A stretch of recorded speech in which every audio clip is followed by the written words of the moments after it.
കോടികൾ മുടക്കി ചരിത്ര മാറ്റത്തിനൊരുങ്ങി ഇന്ത്യൻ റെയിൽവേ. യാത്രക്കാർക്ക് മെഗാ സർപ്രൈസ്. വികസിത രാജ്യങ്ങളുടെ മാതൃകയിൽ ആധുനികവൽക്കരണത്തിന്റെ പാതയിലാണ് ഇന്ത്യൻ റെയിൽവേ. വന്ദേ ഭാരത് ട്രെയിനുകൾ അവതരിപ്പിച്ചതാണ് മാറ്റങ്ങളുടെ തുടക്കം. എന്നാൽ ഉയർന്ന ടിക്കറ്റ് നിരക്ക് നൽകി യാത്ര ചെയ്യാൻ കഴിയുന്ന ഈ ട്രെയിനുകൾ സാധാരണക്കാരായ ട്രെയിൻ യാത്രക്കാരുടെ ജീവിതത്തിൽ ഒരു മാറ്റവും സാധ്യമാക്കുന്നില്ലെന്ന് ഏറെ ശരിയാണ്.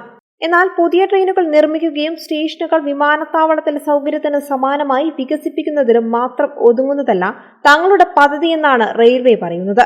രാജ്യത്തെ റെയിൽവേ സ്റ്റേഷനുകളിലെ പ്ലാറ്റ്ഫോമുകൾ ഉൾപ്പെടെ അടിമുടി മാറാൻ പോകുകയാണെന്നാണ് ഏറ്റവും പുതിയ റിപ്പോർട്ടുകൾ സൂചിപ്പിക്കുന്നത്.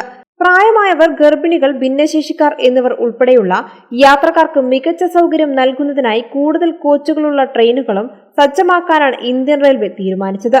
രാജ്യമെമ്പാടും പ്ലാറ്റ്ഫോമുകൾ വ്യാപിക്കുന്നതോടെ കോടിക്കണക്കിന് യാത്രക്കാർക്ക് ഇത് ആശ്വാസമാകുമെന്നാണ് പ്രതീക്ഷ. LHB കോച്ചുകൾ പഴയ കോച്ചുകളേക്കാൾ നീളമുള്ളതാണ്. സീസൺ സമയത്തും മറ്റും സ്പെഷ്യൽ ട്രെയിനുകൾ സർവീസ് നടത്തുകയും കോച്ചുകളുടെ എണ്ണം കൂട്ടുകയും ചെയ്യുന്നത് പതിവാണ്. എന്നാൽ ഇത്തരം സന്ദർഭങ്ങളിൽ പ്ലാറ്റ്ഫോമുകൾ ചെറുതായതിനാൽ ട്രെയിൻ നിർത്തുമ്പോൾ ആളുകൾ ഇറങ്ങുന്നത് പ്ലാറ്റ്ഫോമിന് പുറത്താണ്. ഈ പ്രശ്നം പരിഹരിക്കുന്നതിനായി റെയിൽവേ പ്ലാറ്റ്ഫോമിന്റെ നീളം വർദ്ധിപ്പിക്കാൻ തുടങ്ങിയിട്ടുണ്ടെന്ന് നോർത്ത് വെസ്റ്റേൺ റെയിൽവേ അധികൃതർ വ്യക്തമാക്കുന്നത്. നോർത്ത് വെസ്റ്റേൺ റെയിൽവേ സോണിലെ കീഴിലുള്ള വിവിധ ഡിവിഷനുകളിലെ സ്റ്റേഷൻ പ്ലാറ്റ്ഫോമുകളാണ് ആദ്യഘട്ടത്തിൽ നീളം കൂട്ടുന്നത്. ഇതിനായി കോടികൾ റെയിൽവേ വകയിരുത്തിയിട്ടുണ്ട്.